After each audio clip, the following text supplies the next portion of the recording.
सीखते हैं उसे नोट डाउन ज़रूर किया कीजिए। कुछ कुछ चीज़ें आप सीख करके आने वाले टाइम में धीरे धीरे करके आपके पास 25-50 अच्छी पंच लाइन्स तैयार हो जाती हैं, जिसको आप जब कस्टमर के ऊपर अप्लाई करते हैं तो कोई भी प्रोस्पेक्ट हो, कोई भी कस्टमर हो, कोई भी परिवार वाला आदमी हो, कोई भी पास पड़ोस का आदमी हो, उसके ऊपर ये पंच लाइन्स काम ज़रूर करती हैं और उसका इस्तेमाल होता है। मैं भी हमेशा सीखने सिखाने को ही प्रमोट करता हूँ कि धंधा आप कोई भी करते हो, इस टाइम दुकान चला रहे हो, कपड़ा बेच रहे हो, सामान बेच रहे हो, फ्रूट्स का धंधा हो आपका, या फिर कोई सेटल बिजनेसमैन है आप, इंडिविजुअल आपका कोई ट्रेडिशनल बिजनेस है, इन सभी चीज़ों में आपको हैंडल तो ग्राहक करना ही पड़ता है।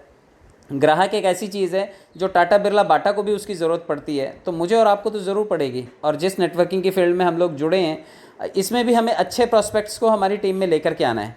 मैं छोटी सी घटना बताता हूँ, आप उससे रिलेट करने की कोशिश कीजिएगा, शायद आपको समझ में आए, क्योंकि आप सबके पास उतना कॉमन सेंस है कि आप उस घटना को रिलेट कर पाएंगे।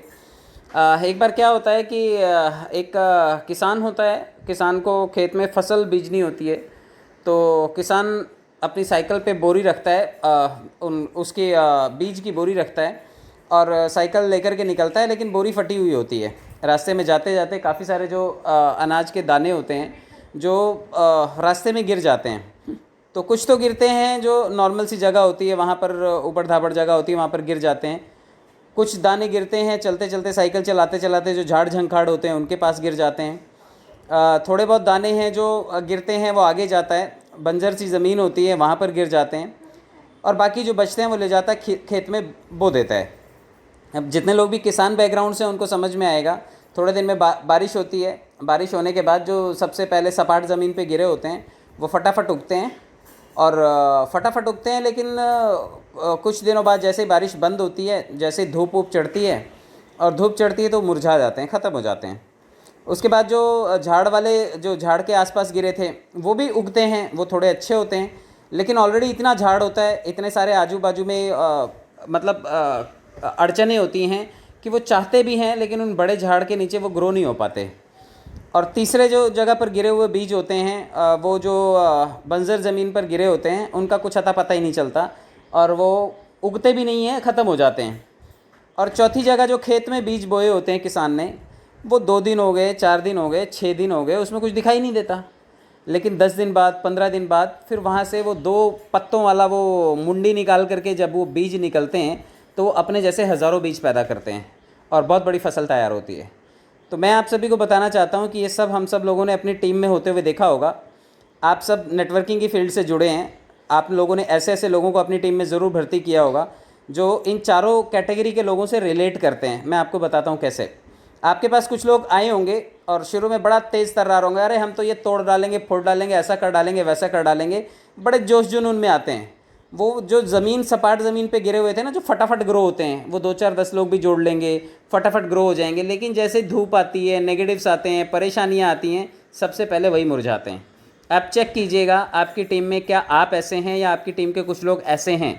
अगर आप उसको रिलेट कर पाएंगे तो आपको समझ में आएगा कि हाँ, कुछ लोग हमारी टीम में ऐसे आए थे जो शुरू में तो बड़े बोल बच्चन थे, लेकिन जैसे उनको थोड़ी सी परेशानी आई, उनको लगने लगा नहीं यार, टीचर का काम बढ़िया था, नौकरी मेरी बढ़िया थी, मैं अपना छोटा मोटा धंधा करता था वो बढ़िया था, कहाँ मैं फंस गया। तो ऐसे लोग फटाफट ग्रो होंगे और फटाफट मुरझा भी जाएंगे। दूसरे टाइप के वो लोग हैं जो झाड़ी में जैसे वो बीज गिरे थे और उगे वहाँ पर, तो कुछ टाइप के लोग ऐसे भी आए होंगे जो आए तो सही, थोड़ा बहुत उन्होंने लगा आपको कि यार ये करेगा आदमी, इसकी लाइफ में प्रॉब्लम्स हैं, ये करेगा, लेकिन वो प्रॉब्लम में इतना फंसा होता है, कभी बीवी के लफड़े में, कभी बच्चों के झमेले में, कभी पगार नहीं मिल रही नौकरी के चक्कर में, कभी उसका रोज़गार ऐसा है कि उसको टाइम ही नहीं मिलता है, कभी उसका ट्रैवलिंग का टाइम इतना चला जाता है, कभी उसकी माँ नाराज़ है तो कभी बीवी नाराज़ है, कभी पड़ोसी नाराज़ है तो कभी बॉस नाराज़ है। वो बेचारे ऐसे झमेलों में फंसा रहता है, वो चाहे भी तो वो ग्रो नहीं हो पाता, क्योंकि उसके सिस्टम में झमेले बहुत हैं, पनौतियाँ बहुत हैं, परेशानियाँ बहुत हैं। आपकी टीम में कुछ लोग ऐसे होंगे जो इस तरह से फंसे हुए होंगे, वो झाड़ियों वाले टाइप के लोग हैं कि वो भी चाहते तो हैं ग्रो होना, लेकिन ऑलरेडी इतने फंसे हुए हैं, इतने उलझे हुए हैं कि वो ग्रो ही नहीं हो पाते हैं। तीसरे टाइप के लोग ऐसे हैं जो कहते हैं काम तो नहीं करना पड़ेगा, अभी मैं जुड़ जाऊंगा लेकिन मैं कुछ करूंगा नहीं। वो ये टाइप के लोग होते हैं जो बंजर ज़मीन वाले होते हैं, उन्होंने कुछ नहीं करना है, सिर्फ आपके भेजे का भजिया करना है। वो आपका दिमाग खाएंगे, टाइम वेस्ट करेंगे, एनर्जी ख़राब करेंगे, लेकिन वो कुछ नहीं करेंगे। आपको लगेगा कि ये बहुत कुछ कर सकता है, लेकिन वो आदमी कुछ नहीं करेगा, क्योंकि वो बंजर आदमी है, उसके अंदर से कोई पैदावार नहीं होगी, वो आपकी टीम में कोई कंट्रीब्यूशन नहीं देने वाला, सिर्फ और सिर्फ आपका टाइम वेस्ट करने वाला है। ऐसे टाइप के लोग भी आपकी टीम में ज़रूर होंगे जो आए हैं गारंटी मांग के आए हैं, काम नहीं करेंगे, लेकिन आपको लगता है कि नहीं यार मैं जोड़ लूँगा तो ये आदमी काम करेगा, लेकिन है वो बंजर ज़मीन, उनके अंदर से कुछ नहीं पैदा होने वाला, दगड़ हैं और दगड़ पत्थर हैं, पत्थर के साथ सर फोट मारने के बाद आपका ही सर फूटने वाला, पत्थर को कोई असर नहीं होने वाला। तो आपकी टीम में यदा कदा ऐसे लोग आ जाएंगे, लेकिन वो बंजर ज़मीन वाले लोग हैं। और जो चौथी कैटेगरी के लोग हैं वो ऐसे लोग हैं जो नोटबुक लेकर के बैठे होंगे, आपको फ़ोन करते होंगे, आपकी मीटिंग में आते होंगे, मॉर्निंग के सेशन को अटेंड करते होंगे, किसी से फ़ोन करके बात करते होंगे, किसी से फ़ोन करके बात करवाते होंगे, कुछ लिखते होंगे, हर वक्त उनके दिमाग में कुछ ना कुछ चलता होगा और आपको लगता होगा यार ये साला कुछ करता तो है नहीं, ये बस लिखता ही पढ़ता रहता है, ये टाइम पता नहीं कितना ले रहा है, लेकिन वो ज़मीन में अपनी फाउंडेशन को स्ट्रॉन्ग कर रहे होते हैं। बाकी के 3 की फाउंडेशन स्ट्रॉन्ग नहीं होती, इसलिए वो डूब जाते हैं, कुछ नहीं कर पाते। लेकिन ये आदमी जो होता है, जो रोज़ एवरीडे क्लासेस में आ रहा है, एवरीडे इंटरेस्ट ले रहा है, एवरीडे कुछ ना कुछ सीख रहा है, ये आदमी अपनी जड़ें मजबूत कर रहा होता है और आने वाले टाइम में यही आदमी चलता है और आप देखिए आपके लिए अपने जैसे हज़ारों लोग तैयार करके देता है। इसी को डुप्लीकेशन बोलते हैं। आपको आइडेंटिफाई करना पड़ेगा कि आपकी टीम में आने वाला आदमी इन चारों में से कौन सी कैटेगरी का आदमी है, और अगर वो चौथी कैटेगरी को बिलोंग करता है, चौथी कैटेगरी से वो रिलेट करता है, तो यकीनन आपकी टीम में वो बहुत अच्छा काम करने वाला है। उसकी गुणवत्ता बाकियों के कंपैरेटिवली ज़्यादा होगी क्योंकि उसने अपनी फाउंडेशन पे बहुत ज़्यादा टाइम दिया है। वो कपड़े लत्ते के ऊपर भी ध्यान देगा, वो अपने टीम के ऊपर भी ध्यान देगा, क्लाइंट्स को भी जा करके बहुत अच्छे से हैंडल करेगा, मतलब वो हर चीज़ सीखेगा। आप देखिए कि आपके टीम में लर्निंग मोड किसका एक्टिव है। जो आदमी सीखने में बड़ा इंटरेस्टेड है वो उस खेत में होने वाली पैदावार और हज़ारों डुप्लीकेशंस को तैयार करने में माहिर होगा, जो इन सब चीज़ों में इंटरेस्टेड होगा। तो आप चेक कर लीजिएगा, कई बार पता चला कि आप बंजर खेती में फालतू में टाइम अपना वेस्ट कर रहे हैं और वो आदमी आपके लिए कुछ नहीं कर रहा है। कई बार झाड़ झंकाड़ वाला फंसा हुआ आदमी, जिसको जो ऑलरेडी फंसा हुआ साला किसी को क्या निकालेगा। आप सोच करके देखिए, जो ऑलरेडी दलदल में फंसा हुआ है वो किसी को कैसे बचाएगा। बचाने वाला तो ज़मीन पे चाहिए ना, जो समतल ज़मीन पे होगा वही दलदल वाले को भी बचाएगा। तो जो दलदल में फंसा हुआ उसको उसकी दलदल में छोड़ दो, ही इज़ वेरी कंफर्टेबल। कई लोगों को आदत हो जाती है उसी माहौल में जीने की और रहने की, तो आप ऐसे लोगों को भी छोड़ दीजिए। और जो फटाफट फुदकने वाले टाइप के लोग होते हैं, बरसाती मेंढक की तरह होते हैं, आकर के बहुत हू हल्ला मचाने वाले लोग होते हैं, ऐसे लोग भी आपके काम के नहीं होते। तो choose the 4th category and definitely आपकी टीम में ये 4th कैटेगरी जो है ये आपकी टीम को बेटर बनाएगी, डुप्लीकेशन भी करेगी और आपका टीम साइज़ भी आने वाले टाइम में देखने को मिलेगा। आप में से बहुत सारे ऐसे लोग हैं जो 4th कैटेगरी को बिलोंग करते हैं।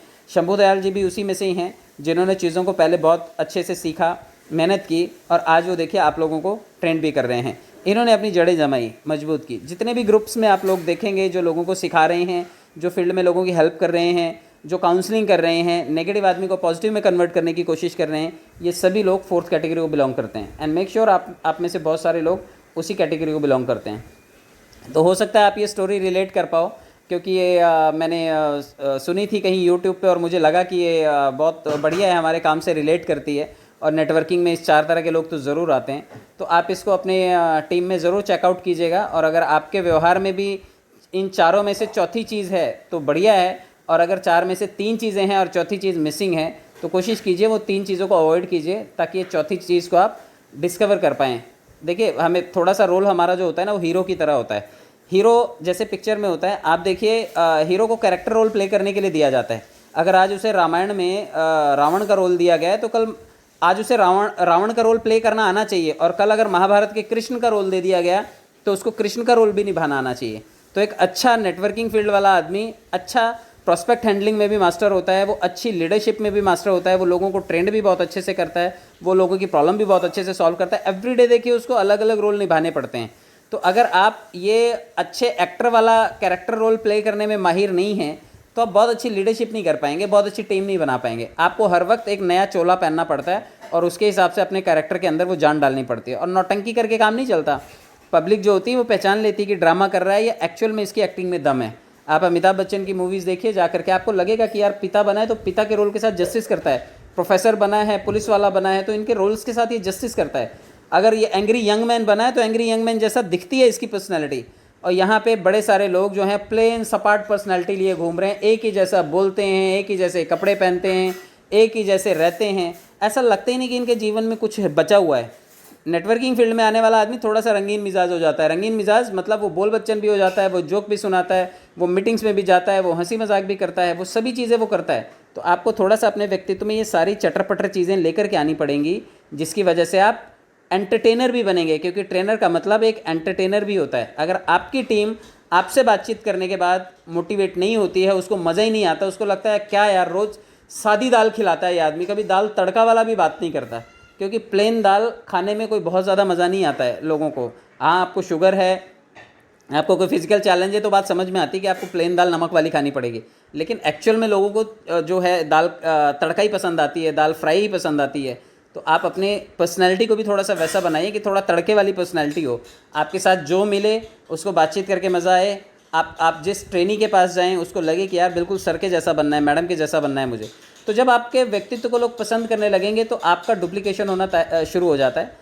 यकीनन आप लोगों ने अपने ऊपर काम किया है और आप अपने काम को बेहतर जोन में लेकर के जा रहे हैं। मैं आप सभी को शुभकामनाएं देता हूं। ऑलरेडी सेशन जो है मेरे टाइम से काफ़ी ज़्यादा आगे चला गया है, मुझे काफ़ी देर से बुलाया गया है, तो बहुत ज़्यादा मैं समय नहीं लूँगा क्योंकि बहुत सारे लोग हैं यहाँ पर। आप सब लोगों ने मुझे सुना, मुझे समय दिया, बहुत बहुत धन्यवाद आप सभी का। Thank you so much.